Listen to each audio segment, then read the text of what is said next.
Kozhikode vigil നരഹത്യാ കേസിൽ നിർണായക തെളിവായ മൃതദേഹാവശിഷ്ടങ്ങൾ കണ്ടെടുത്ത് അന്വേഷണ സംഘം. സരോവരത്തെ ചതുപ്പിൽ നടത്തിയ തെരച്ചിലാണ് തലയോട്ടി ഒഴികെയുള്ള അസ്ഥിഭാഗങ്ങൾ കണ്ടെടുത്തത്. കഴിഞ്ഞ ദിവസത്തെ തെരച്ചിലിൽ വിജിലിന്റെ ഷൂസ് അന്വേഷണ സംഘം കണ്ടെടുത്തിരുന്നു. അസ്ഥിഭാഗങ്ങൾ കൂടുതൽ പരിശോധനയ്ക്കായി കോഴിക്കോട് മെഡിക്കൽ കോളേജിലേക്ക് മാറ്റി.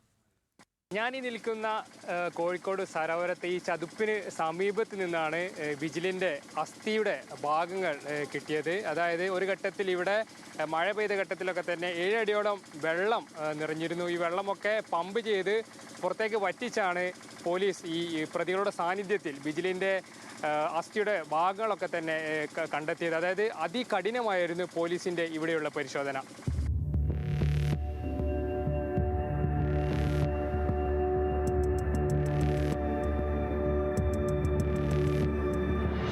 കോഴിക്കോട് സരോവരത്തെ ചതുപ്പിൽ പ്രതികൾ കുഴിച്ചുമൂടിയ വെസ്റ്റ് ഹിൽ സ്വദേശി വിജിലിന്റെതെന്ന് കരുതുന്ന മൃതദേഹാവശിഷ്ടങ്ങളാണ് അന്വേഷണ സംഘം കണ്ടെടുത്തത്. തലയോട്ടി ഒഴികെയുള്ള അസ്ഥിഭാഗങ്ങളും വസ്ത്രഭാഗങ്ങളും മൃതദേഹം കെട്ടിത്താഴ്ത്താൻ ഉപയോഗിച്ച കല്ലുകളും കണ്ടെത്തി. പോലീസ് കസ്റ്റഡി അവസാനിച്ചതിനെ തുടർന്ന് പ്രതികളെ കൊയിലാണ്ടി കോടതിയിൽ ഹാജരാക്കി.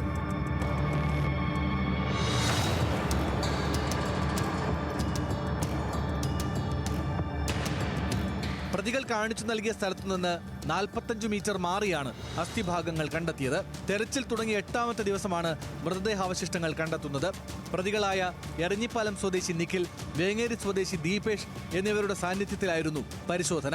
മൃതദേഹാവശിഷ്ടങ്ങൾ കോഴിക്കോട് മെഡിക്കൽ കോളേജ് ആശുപത്രിയിലേക്ക് മാറ്റി പോസ്റ്റ്മോർട്ടം, DNA ഉൾപ്പെടെ പരിശോധനകൾ നടത്തും. മൊഴികളിലെ വൈരുദ്ധ്യമാണ് പ്രതികളിലേക്ക് എത്തിച്ചതെന്ന് DCP അരുൺ കെ പവിത്രൻ അറിയിച്ചു. വീണ്ടും അവരെ വിളിച്ച് ചോദ്യം ചെയ്തു. അപ്പം അവരുടെ മൊഴികളിലുള്ള വൈരുദ്ധ്യങ്ങൾ അതൊക്കെയാണ് ഈ പറയുന്ന രീതിയിൽ ഈ കേസിൻ്റെ അന്വേഷണത്തിൽ എടുത്തു പറയേണ്ട ഒരു കാര്യം. അതുതന്നെയാണ് ഒരു മിസ്സിംഗ് കേസായിട്ട് രജിസ്റ്റർ ചെയ്ത കേസ് 304 IPC ആയിട്ട് നമുക്ക് നരഹത്യാ കേസായിട്ട് ആൾട്ടർ ചെയ്യുന്ന ഒരു സിറ്റുവേഷനിലേക്ക് വന്നത്. പ്രതികൾ അന്വേഷണത്തെ വഴിതെറ്റിക്കാൻ ശ്രമിക്കുന്നതായി വിജിലിന്റെ അച്ഛൻ വിജയൻ ആരോപിച്ചു. അവരെ യാതൊരു വർത്തമാനം നമുക്ക് ഉണ്ടായില്ലല്ലോ. അതിലിവിടെ വന്ന് എന്താ ചോദിച്ചെങ്കിൽ നമ്മൾ ചോദിക്കുള്ളൂ. ഇതാവുന്നില്ല. ഞാൻ ചെന്നപ്പോൾ എന്താ പറയുന്നത്, 2 പ്രാവശ്യം ചെന്നപ്പോൾ ഒക്കെ പിന്നെ ഇല്ല, കണ്ടിട്ടില്ല, കേട്ടിട്ടില്ല, ഞങ്ങൾക്കും ഇല്ല എന്ന് പറഞ്ഞു ഫോണ്. പിന്നെ അച്ഛാന്ന് വിളി തുടങ്ങി. അച്ഛാ അങ്ങനെയൊന്നും ഇല്ല, ഓൻ അങ്ങനെ അല്ലെങ്കിലും അങ്ങനെ തന്നെയാണ്, പിന്നെ കാണുമ്പോൾ മാത്രമേ ലോകിയുള്ളൂ, അല്ലാത്ത ആരെ വിളിക്കുന്ന പരിപാടിയൊന്നുമില്ല, ഇങ്ങനെ പറഞ്ഞ് ഒഴിഞ്ഞാലാ. 2019 മാർച്ച് 24-നാണ് സുഹൃത്തുക്കൾ സരോവരത്തെ ചതുപ്പിൽ വിജിലിന്റെ മൃതദേഹം കുഴിച്ചുമൂടിയത്.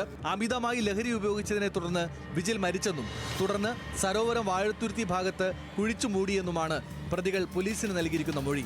മറ്റൊരു പ്രതി പൂവാട്ടുപറമ്പ് സ്വദേശി രഞ്ജിത്ത് ഒളിവിലാണ്. അനിൽ കാസി, ന്യൂസ് മലയാളം, കോഴിക്കോട്.